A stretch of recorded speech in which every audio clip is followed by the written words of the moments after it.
Assalamualaikum warahmatullahi wabarakatuh. Perkenalkan, nama saya Salatrana Zahra.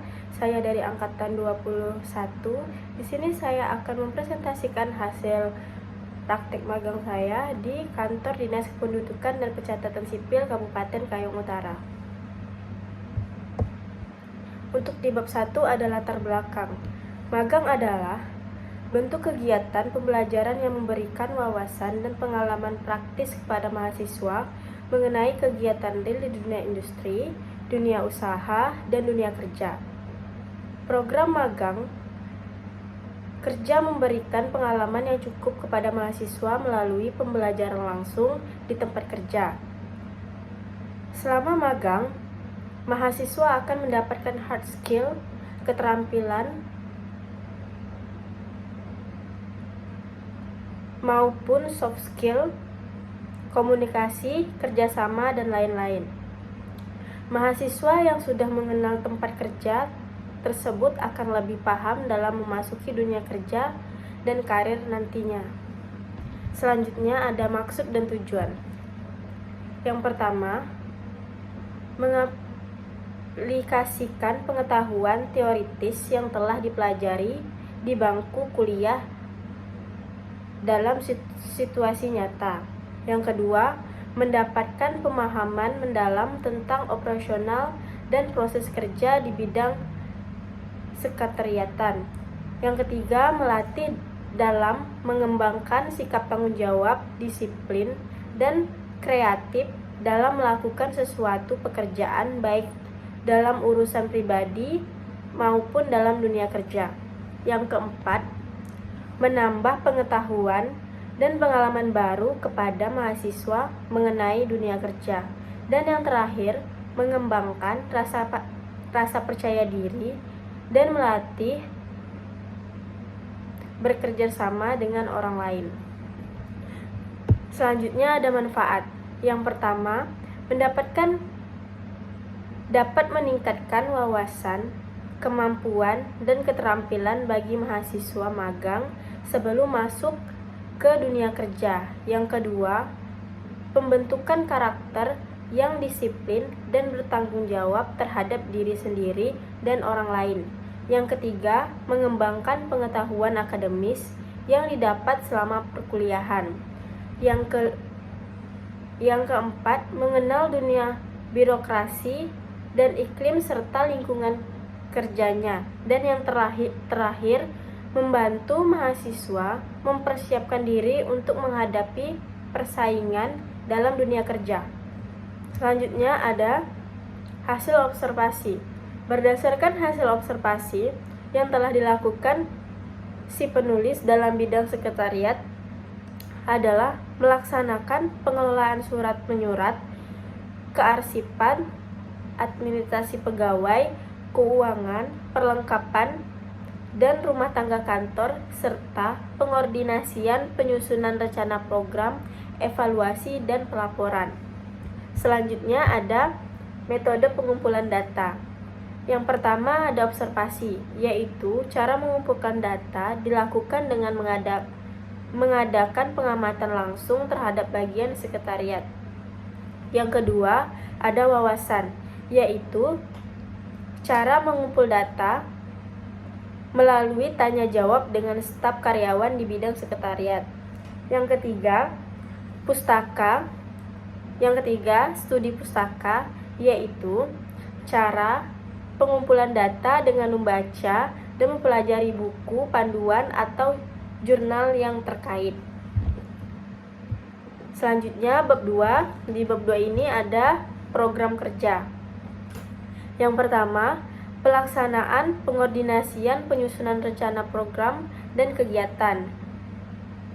Yang kedua, pelayanan administrasi umum, ketatausahaan, kearsipan, dan dokumentasi dalam rangka menunjang kelancaran pelaksanaan tugas.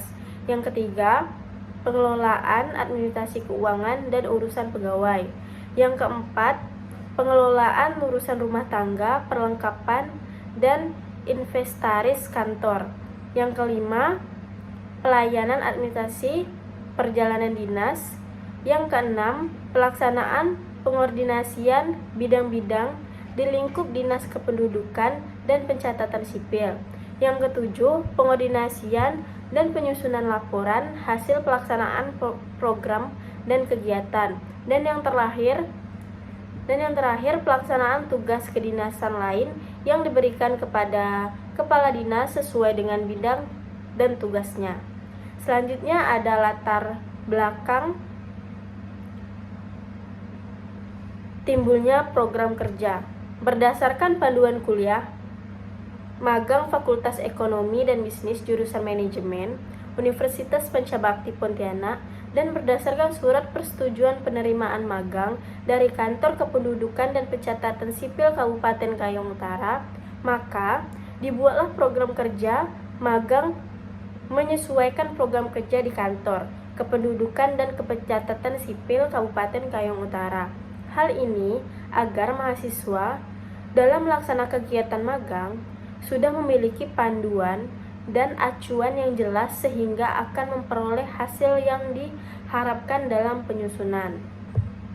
Dan di bab 3 ada visi dan misi. Untuk visi, tertib administrasi kependudukan melalui penataan pelayanan inovatif. Dan yang kedua yaitu misi, memberikan pelayanan sesuai persyaratan dan prosedur pelayanan berdasarkan ketentuan yang berlaku. Tidak melakukan praktek korupsi dan nepotisme dalam memberikan pekerjaan. Masyarakat dapat mengajukan keluhan apabila pelayanan yang diterima tidak sesuai dengan ketentuan yang berlaku. Masyarakat akan mendapatkan jawaban resmi dari petugas. Selanjutnya, ada nilai-nilai dasar. Yang pertama ada jujur, yang kedua disiplin, yang ketiga visioner, yang keempat amanah, yang kelima kerjasama, yang keenam tanggung jawab, yang ketujuh peduli, dan yang kedelapan tulus dan ikhlas. Selanjutnya ada jabatan di Kantor Kependudukan dan Pencatatan Sipil Kabupaten Kayong Utara, yaitu ada 8. Yang pertama sekretaris, yang kedua kepala subbagian perencanaan dan keuangan, yang ketiga kepala subbagian umum dan kepegawaian, yang keempat kepala pelayanan administrasi penduduk, yang kelima analisis kebijakan ahli muda, yang keenam, kepala bidang pengelolaan administrasi penduduk dan pemanfaatan data. Yang ketujuh, administrator database kependudukan dan pemanfaatan data. Dan yang ke-8, administrator database kependudukan ahli muda. Selanjutnya yaitu bab yang terakhir, pelaksanaan program kerja. Pelaksanaan program kerja yang telah direncanakan dalam kegiatan praktek kerja pada bagian bidang sekretariat selama melakukan kegiatan praktek kerja mahasiswa di Kantor Kependudukan dan Pencatatan Sipil Kabupaten Kayong Utara. Penulis ditugaskan untuk melaksanakan beberapa kegiatan yang berhubungan dengan bidang sekretariat. Pelaksanaan program yang pertama adalah pelaksanaan pengordinasian penyusunan rencana program dan kegiatan. Kendala yang sering terjadi tidak terpenuhinya anggaran daerah. Dan yang kedua, pelaksanaan administrasi umum, ketatausahaan, kearsipan, dan dokumentasi dalam rangka menunjang kelancaran pelaksanaan tugas. Kendala yang terjadi kurangnya sarana dan prasarana untuk menunjang pelayanan administrasi. Dan yang ketiga, pengelolaan administrasi keuangan dan urusan kepegawaian. Kendala yang sering terjadi tidak tersedianya anggaran yang memadai. Yang keempat, mengelola urusan rumah tangga, perlengkapan, dan inventaris kantor. Kendala yang sering terjadi yaitu penempatan data dan tata kelola penyimpanan barang yang belum memadai dan belum terstruktur dengan baik. Yang kelima, pelayanan administrasi perjalanan dinas. Kendala yang sering terjadi yaitu tidak tersedianya anggaran yang memadai. Selanjutnya ada kesimpulan. Berdasarkan hasil program kerja praktek kerja lapangan yang telah dilaksanakan praktek kerja mahasiswa, berhubungan erat dengan pengaplikasian ilmu yang didapat semasa kuliah, terutama mahasiswa Fakultas Ekonomi dan Bisnis. Ilmu yang kita dapatkan semasa kuliah memang tidak semuanya sama di kegiatan lapangan kerja. Tetapi dengan belajar yang telah melalui proses yang panjang di bangku kuliah, kita bisa melakukan segala sesuatu yang berhubungan dengan dunia kerja dengan efektif dan efisien tersebut. Sekian presentasi hasil magang saya di kantor Dinas Kependudukan dan Pencatatan Sipil Kabupaten Kayong Utara. Jika ada salah kata dan kekurangan, saya mohon maaf. Assalamualaikum warahmatullahi wabarakatuh.